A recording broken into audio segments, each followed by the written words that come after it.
Alright, welcome back to Falls Hillside Home. Got an issue that we need to work through, and please excuse the mess. I do live in this cabin.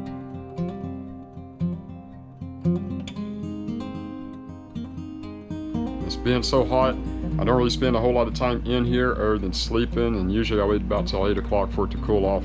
So even though I got the air conditioner, the sun's hitting right on it. I don't have a whole lot of evening shade, unfortunately. It's just the way this place is set up. But once I get the roof of the porch on and get everything insulated, it should stay pretty cool in here. If you saw the last video where I posted about the air conditioning leaking onto the porch, we're going to fix that. I don't want the water hitting that porch all day long and, you know, rotting that wood anymore. It's just, you know, pretty old wood already. So please excuse the lighting. I'm going to do the best I can here and excuse the mess. So I have the air conditioning on my big front windows. Now, you know, and apart from the water, I want a better view anyway, and I don't want the air conditioner in there. These are very beautiful windows. I want to be able to just look out these and be able to see them, you know, in the evening and in the mornings when we pull the curtains back. So what we're going to do is move it over here. You see the setup. There's my stove. There's the other window right there. So really my only option without tearing a bunch of studs out is putting the air conditioner. I'm gonna put it right up here, you know, because heat rises, cold air falls. So I'm gonna have this thing shooting up. It'll cool all the air that is, you know, at the top of the cabin, and the cool air will fall down, and hopefully that'll help keep it a lot cooler in here. So what I'm gonna have to do, I'll show you how I do this, is I got a little stud here I'm going to cut here, and then this one's already nailed in, but this the air conditioning's 16 inches wide, 11 inches tall. So what I'm going to do is I'm going to cut this board first. I'm going to put it up against this one, mark it. I'm going to bring my Sawzall, cut it, and then I'll pull it out, the top of it out. I'm going to put this one beside it right here, and what we're going to do is frame this thing in much like we would frame, much like we'd frame a window. You know, so we're going to have a little brace going across here, and then a header up here to hold the support of the roof. I believe that's the right way that we should do this. Any other way, I just don't think it's going to have the support. And with that header, with that top piece of panel, you kind of see where the seam is. We'll be able to nail that into that header too, and it'll keep it nice and secure. All right, hopefully you guys can see that, you can see where the seam is right there. So we put the header across. That'll help keep you know, that panel, you know, nice and secured in there. You don't have to worry about that AC, you know, kind of vibrating, moving in and out, and shaking that thing apart.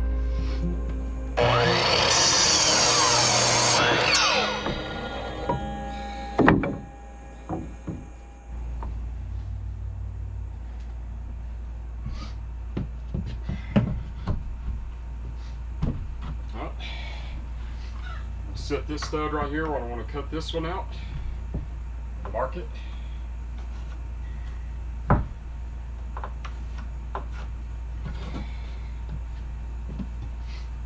that away over here. Now I want to cut that out. There's a few different tools you could use. I'm sure there's a better tool out there than the Sawzall. But this is what I got, what I'm comfortable with. Definitely not a chainsaw on this one. I mean, it could work, but I want to try to get a clean cut. Like I said, there's some tools out there you get a better cut than with the Sawzall, but that's what I'm going to use, and try to make it as clean as possible.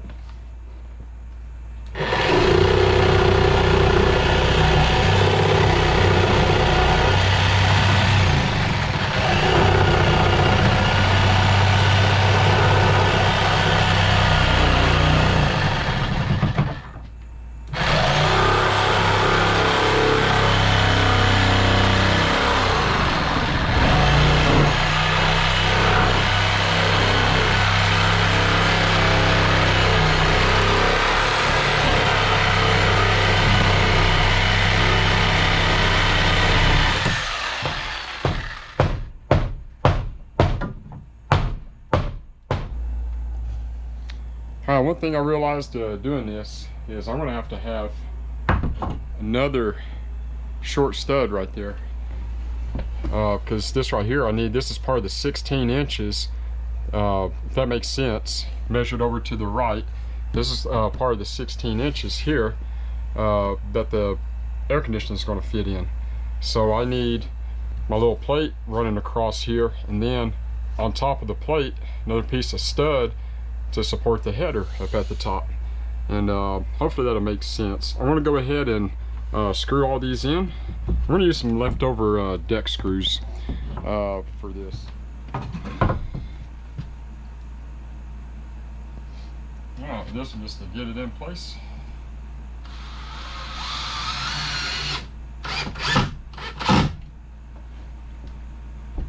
That'll do.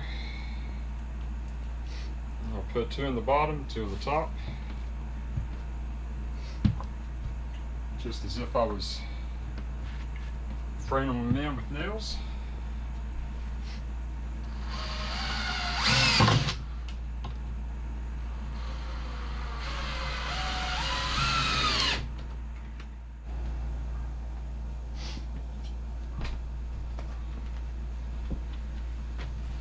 All right. I'm gonna measure for my plate. So 21.5 inches. Is just right. Alright, get this measured. 21.5 inches. Right down there. And I'm not looking for perfection, so I'm just going to mark it.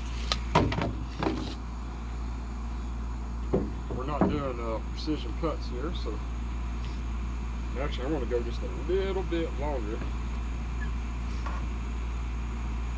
Yeah, right there.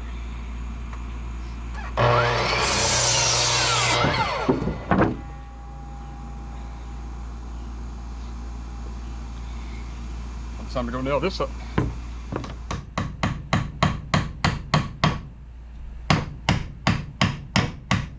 Alright, so I went ahead and cut out the next little stud pieces for the framing of this. You see I got nails up there, so I'm gonna have to do something with those nails. I can't beat them out because it's, you know, double plated up there. So what I'm gonna do is take my sawzall. I'm going to change it to a metal cutting blade instead of a wood cutting blade. Now, a little safety tip before I change blades. Personally, I want to take, I want to unplug it, take the power away from it. Because my luck, I'll hit that switch while I'm changing out these blades, and you can see why that would be a problem.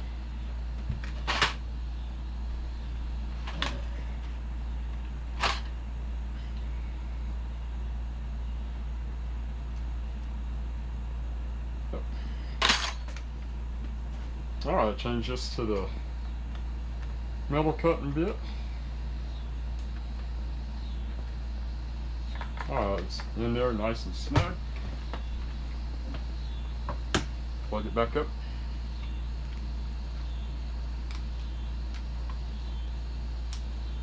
We are good to go. Safety glasses on, because it sucks enough getting wood in your eye. I can't imagine getting a piece of metal in there.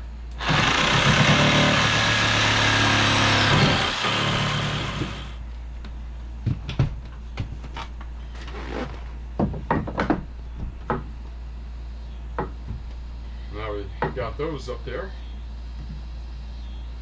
That cut straight, I don't know. But now we need to figure out the plate.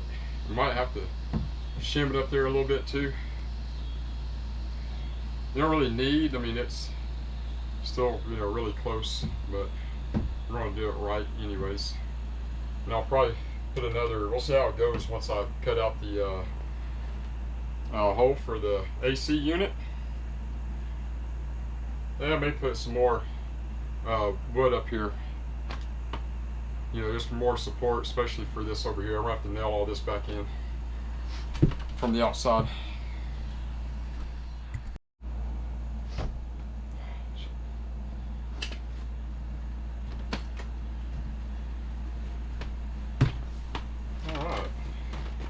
Go back to your deck screws just to get these in place.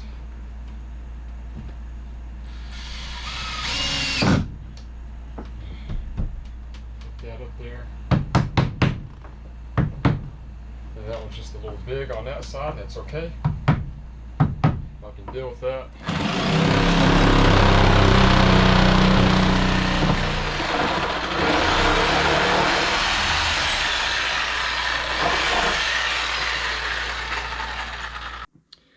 All right, so finished putting the AC in. You can see it up there, and I still got to, you know, kind of fill in those gaps. I got to trim around the outside, you know, put some more boards up, caulk it, so, you know, bugs get in or anything like that.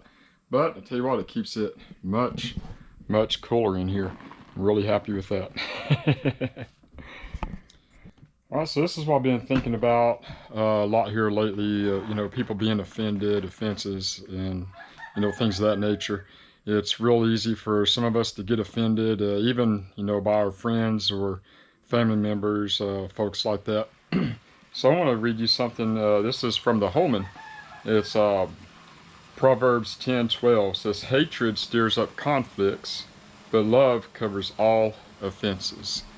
And I had to think about that, you know, and one of the definitions I've heard before of hatred is to withhold love from someone. So, you know, me being in the Navy and, you know, a young teenager at one point, you know, used to get into little scraps, fights and things like that. And I'll tell you what, I really hope my fighting days are over because I just want to love on people.